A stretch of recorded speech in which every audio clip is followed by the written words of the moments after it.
Hi, this is Donniel Hartman and Yossi Klein Halevi from the Shalom Hartman Institute, and this is our podcast, For Heaven's Sake, our special edition, Israel at War. And today is day 137, both of the war and 137 days of our hostages not being home. And our theme for today is what seems to be now a larger move in which the victimhood of Israel and Jews on October 7th is coming to an end. Doesn't seem to have the weight anymore. And so we're entitling it The End of Victimhood, ? Now, as Israelis, and I just came back from a trip around the East and West Coast in America, we're perplexed. And maybe today we'll try to be a guide for the perplexed. We don't understand. How come October 7th seems to be forgotten, or its impact in justifying what Israel is doing is not powerful anymore? And I'm not talking about the anti-Semites of the world, and even the radical anti-Zionists for whom anti-Zionism functions like anti-Semitism.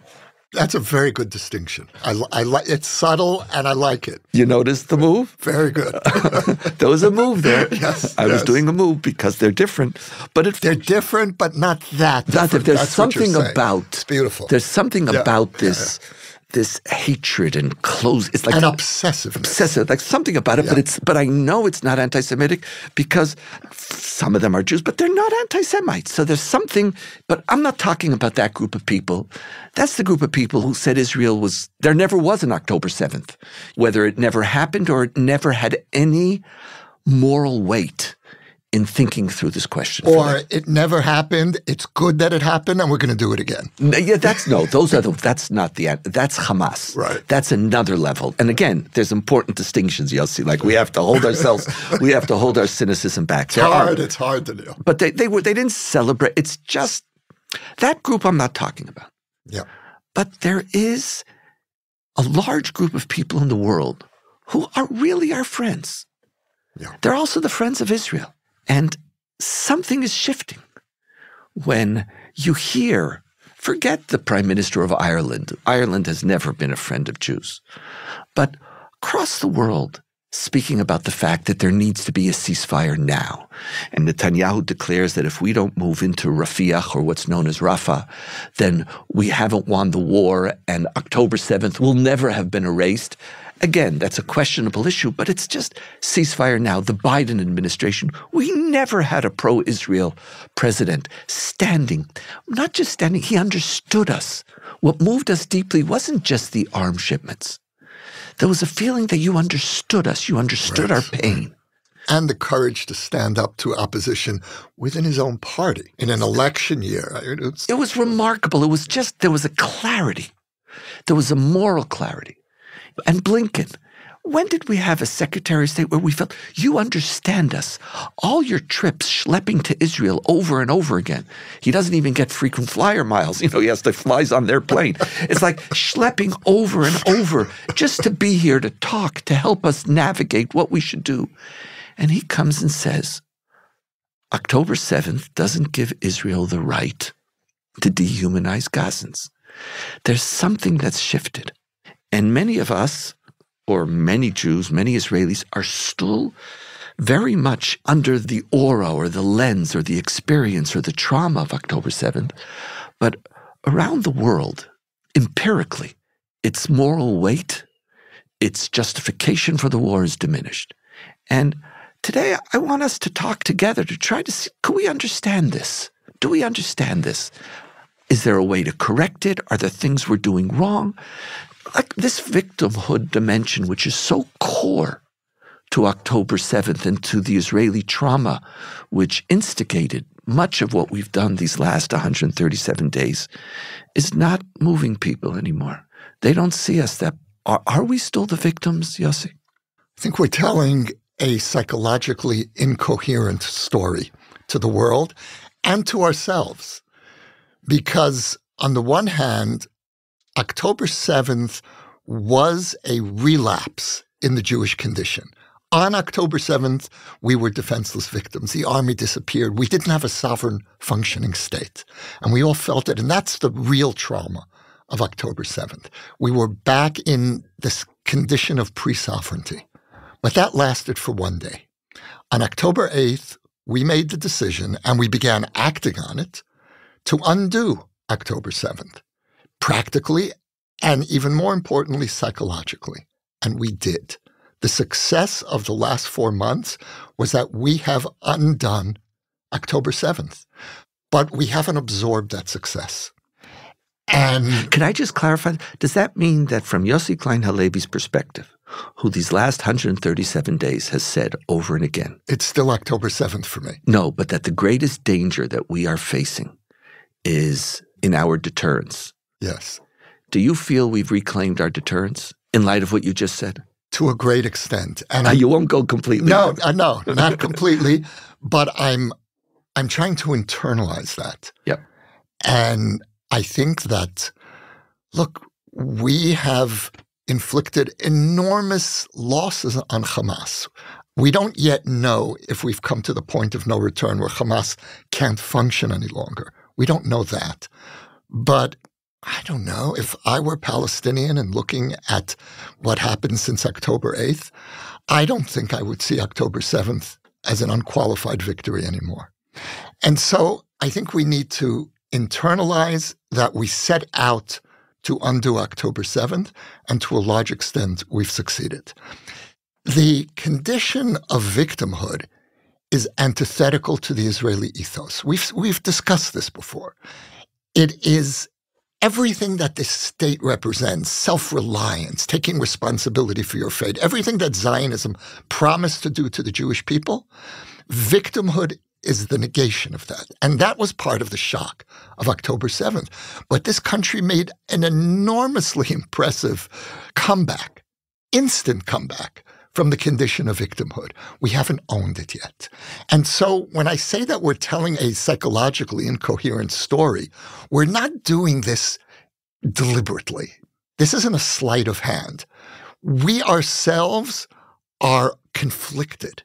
There's part of us that knows we're not victims, and we are certainly not acting as victims, and you cannot possibly tell the story of post-October 7th in Gaza and portray Israel in any way as the victim, and that was our purpose. On the other hand, we haven't internalized it. So we're not coherent, even with ourselves. You know, in a recent lecture I gave, which moved me deeply, I say that often, but, we teach.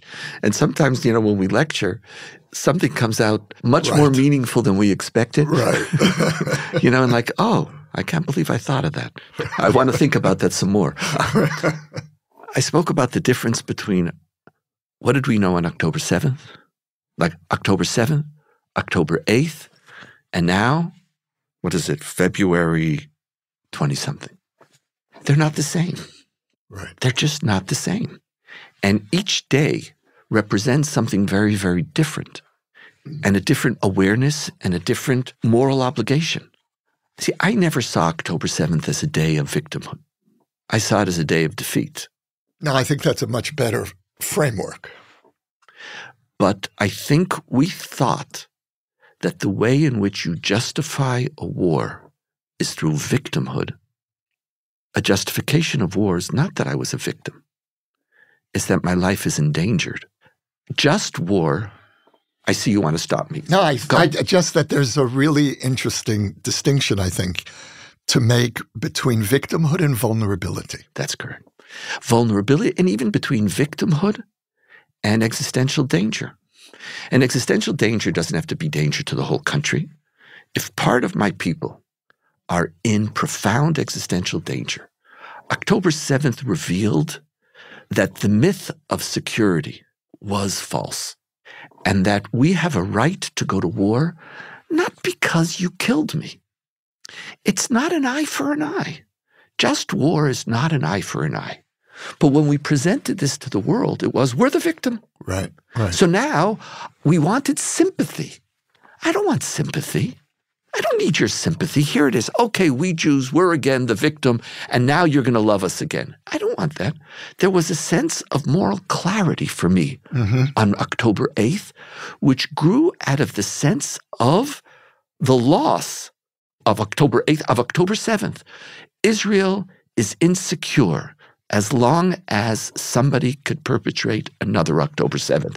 I have a right to fight, but it's not I'm a victim, because then what game played, and we played it, and guess what happens? The minute you're playing that game, how many died? You got 1,200? Oh, well, the minute you passed 1,200. We could see that coming. We could really see that So there was something very, the trauma of October 7th led many people, including yourself in here, like even the Holocaust analogies, or this is the worst pogrom since the Holocaust.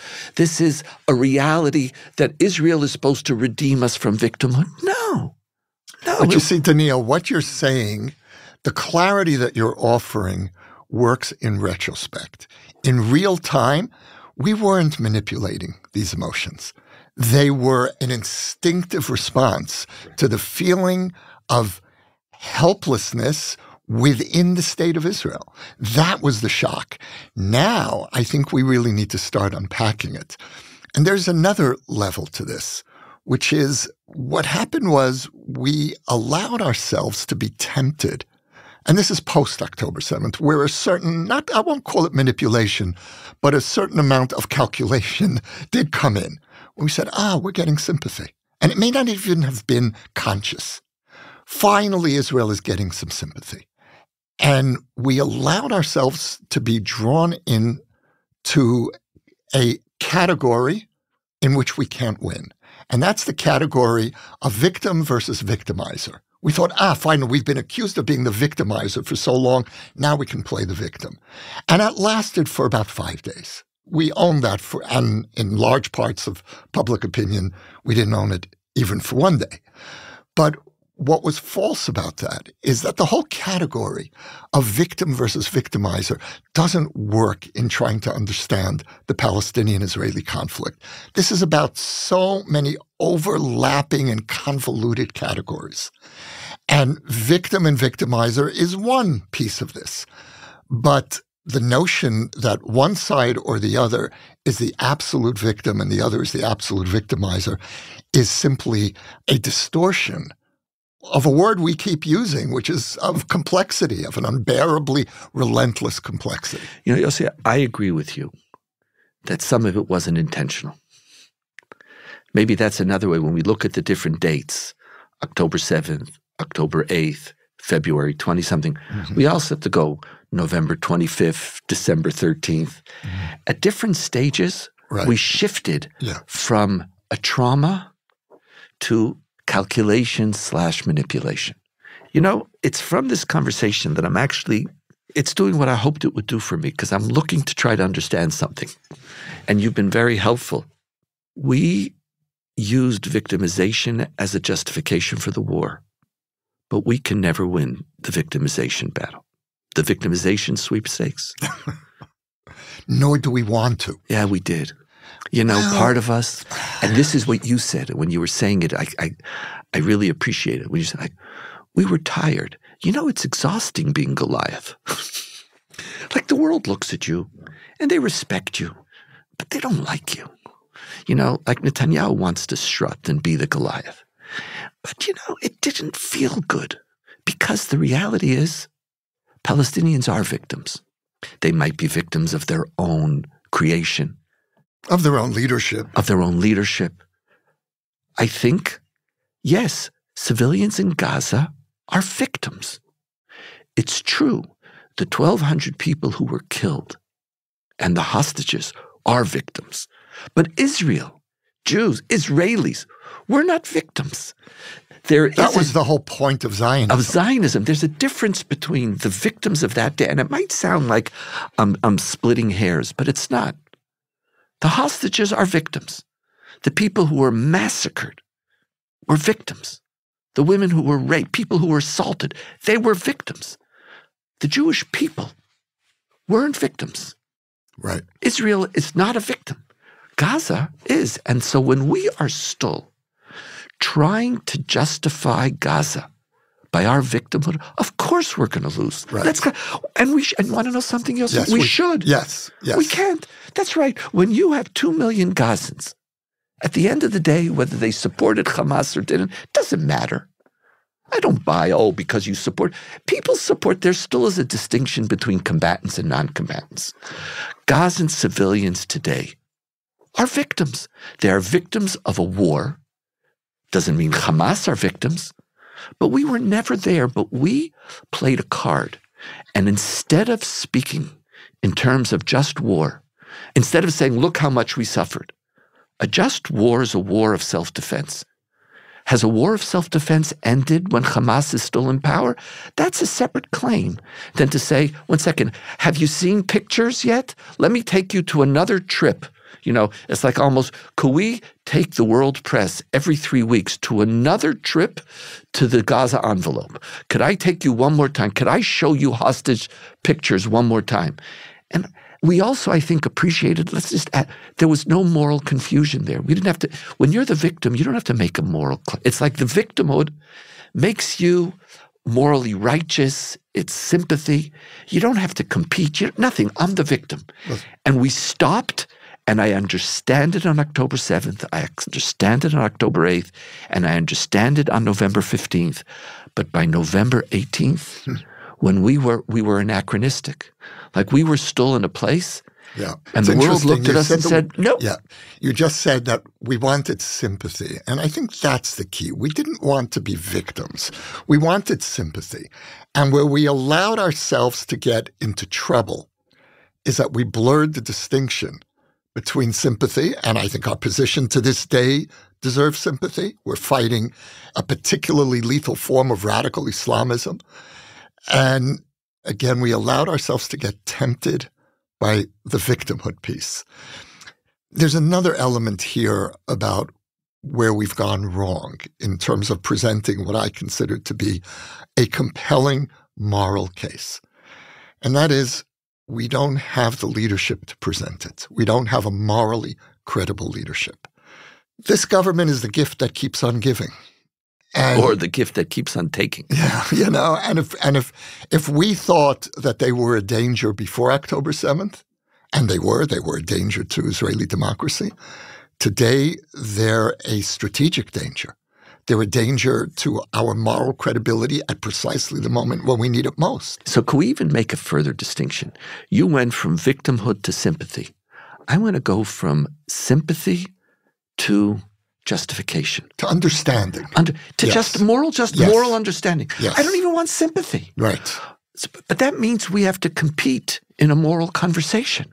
You don't just show a picture, but when you want to compete in a moral conversation, your point about the government is, it's not just that Netanyahu's not sympathetic. It's that he has led, and his government in particular, a policy completely devoid of moral discourse. Assumption of moral righteousness. When it comes to the moral righteousness of our right to self-defense, it's infinite. But a moral conversation towards others, those words almost never. He just said maybe one sentence the other night, but they almost never. No. It's not part of He has no credibility. It's not part of his worldview. So you don't get sympathy from him. But the real battle now is a question of what's moral righteousness? What is your moral justifications? That means you have to talk the moral talk. Yeah. That means you have to engage in a moral conversation, including the rights of Palestinians. But our government, when you don't do that, there's no place. In my writing, I've been trying to make a distinction between the people of Israel and the government. And Bernie Sanders, not long ago, denounced what he called Netanyahu's war. And I've been critiquing that since, saying, this is not Netanyahu's war. This is the war of the people of Israel. Netanyahu is irrelevant. The truth is, though, he's not irrelevant. He is the head of the democratically elected government. Now, he wouldn't be reelected today. But I understand people abroad who say, what kind of a distinction are you making between the electorate and its elected government? And the tragedy for Israel is that we have the least morally credible government in our history. And no public relations. Again, as I come back from North America, Everybody is just in constant angst at Israel's public relations, as if there was another line. What is it that we could say? This notion of losing the public relations war, Netanyahu will always lose it because public relations is never just a sentence. It's not a spin. Good public relations is built on policy. And so when your public relations is sympathy. And on your own credibility. And your own credibility. Your moral credibility. Yeah. What you admit, it's openness, transparency. It's not as if you have this one little line that you're going to say, and then everybody say, oh my God, I didn't see. Right. But I have to tell you, Donniel, I have one of those lines. You do? I have a frustration on our inability to explain ourselves. So Yossi, I want to tell you, as we know, this podcast is really our own therapy. So if you have a frustration, Yossi, please share. I do. It's enormous. And the frustration is lean back, Yossi. The frustration maybe I could lie down. The frustration is that we have allowed the narrative over the casualties to be taken from us.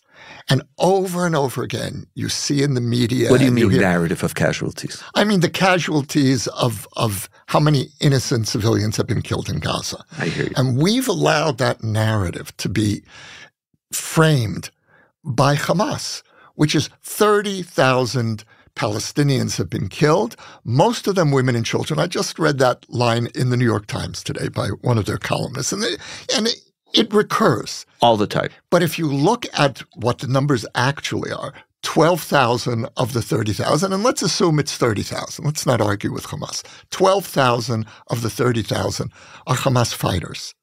The ratio between civilians and fighters is well within the norm of other conflicts. Some say that we're actually doing much better than most comparable conflicts. And yet— Can I just ask, because I don't understand, what do you mean in the norm of conflicts? So if it's 12,000, that means what? There's 2 to 1 civilians? It's, let's say 1.5 civilians to 1 combatant or 2 civilians to 1 combatant. Now, you can't win that argument for 2 reasons. First of all, as soon as you start getting into the numbers, you sound petty and insensitive. That's what I wanted to tell you. So, yeah. As you're talking, so you I don't even know what to do with what you're saying. But the reason that that's an important argument is because the way that it's being used against us is that this war exceeds any norm that we're used to in the 21st century. That's how it's being framed. That's the genocide argument. And it's not true. It's absolutely not true. And yet, we don't have an effective way to argue for 2 reasons. One is for exactly what just played out now between us. Oh, you're becoming an accountant of misery, right? So that's the first I think thing. you used the term, it's well within the norm. Right. I'm like, Yeah, I wanted actually. Right? I know. No, I actually wanted to scream. Yes. And I think that that's a morally understandable response, but not when we are being put into a unique category of evil. Of the worst war in human history. Then we have the right to say, well, wait a minute, this isn't the only war in the 21st century. Let's look at the other wars. But the deeper reason why I think we can't make that case is, again, because we don't have a morally credible leadership. Imagine if we had a different government. Imagine if Benny Gantz stood up and said, my heart breaks for the agony in Gaza. And he could do it. Can you imagine Netanyahu saying those words? My heart breaks for the agony in Gaza. But when you try to portray Israel and the way we're conducting this war as somehow uniquely deviating from the norms of a just war, this is where we have to draw the line. I hear you. I hear your frustration. So this is it. So first of all, Yossi, do you feel heard? I do, but it hasn't helped. So first, I hope you feel heard. And, I want to validate your feelings. There's no way, Yossi. And you know why? Because it goes back to what we said at the beginning. We were trying to play the victimhood and sympathy cards. And when you're doing that, when you start doing these calculations, you don't sound very sympathetic. You don't sound like a victim. You sound almost evil. Like, okay, people fought wars much less. I'm not saying chas v'shalom that you're evil, but if you just think about it for a second, yes, it's only a 2-to-1 ratio. That's remarkable. Then there's no way to respond to those accusations. But when from the beginning, it wasn't about sympathy and it wasn't about victimhood. And the claim of civilian casualties in Gaza is that Gazans are victims. And could we as Jews and as Israelis, just for one moment, say, yes, you are victims. You are. This is a just war. You are victims. And when you say that, by the way, it's not just our prime minister giving a speech. This is something that I've said here and I've written about and I'm talking all over the place and I'm aggravating This people. is your frustration. This is my frustration when I'm speaking about, hello, let's do something about it. If Gazans are victims, and we could actually say that, and Israelis have to come to a place where they give up the victimhood card.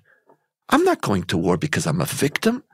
I'm going to war because I am a sovereign country with a right to live and a right to defend myself.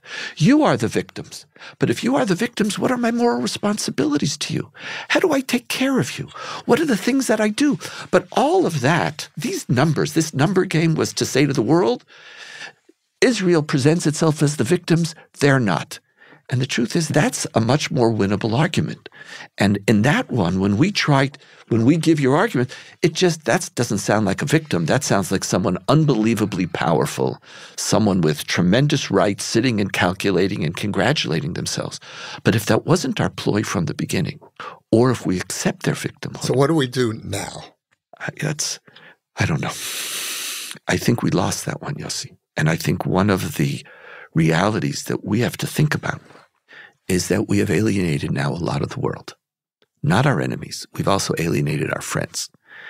And what we do is probably something that we have to talk about in a future podcast. But one thing that's clear, it's not in our power to declare the end of this government and to change our prime minister.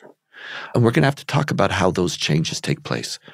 But one of the things we learned in Israel before October 6th is the power of the people.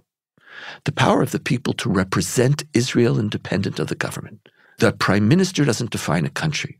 And part of what we have to do is, as educators, we have to start moving Israelis to a different conversation. And when Israelis will talk, maybe we'll never win this who really was killed or not. But you have to just let that be. It really doesn't matter. Because if it's 2-to-1, 10-to-1, if it's 20,000 civilians or instead of 30, this is where the moral tipping ground, we give that up. But when we start speaking a moral language, which doesn't only apply to our rights, but also applies to the rights of others, then there's a possibility of our friends reclaiming a conversation with us. Right now, they're looking at us and saying, the Israel that I had a relationship with all along is an Israel that I respected. It's an Israel that shared my Western values, my Judeo-Christian values, Judeo-Christian Muslim values. But you've been talking to me about victimhood. It's run out. We have to change the to use an old analogy, turn over the record. Last thoughts, Yossi? As a result of this conversation, what occurs to me is that the emotional experience that so many of us went through, I went through, and many other Israelis, on October 7th, of this panic of lapsing into the condition of Jewish powerlessness, resulted in an abdication of the responsibility of power. Say that again, because I have to tell you, from my perspective, this whole podcast is worth that one line. Say it again. I don't remember it. You gotta reclaim it. It's very, very powerful. That the emotional experience. I have it word for word. The lapse into powerlessness created an abdication of the responsibilities of Jewish power. Right. And what we need to do now, and this is what I'm hearing from you, is that our challenge is to reclaim the moral responsibilities of power while affirming the necessity for power and to reclaim the seriousness of wielding power. Really nice to be with you, Yossi. Thank you. Such a pleasure. It's really a pleasure. Friends, this is, for heaven's sake, Israel at War, Day 137. You can now sponsor an episode of For Heaven's Sake, Israel at War. The link to donate can be found in the show notes or at shalomhartman.org/For Heaven's Sake. We will acknowledge your gift on a future episode. For more ideas from the Shalom Hartman Institute about what's unfolding right now, sign up for our newsletter in the show notes or visit shalomhartman.org/Israel at War.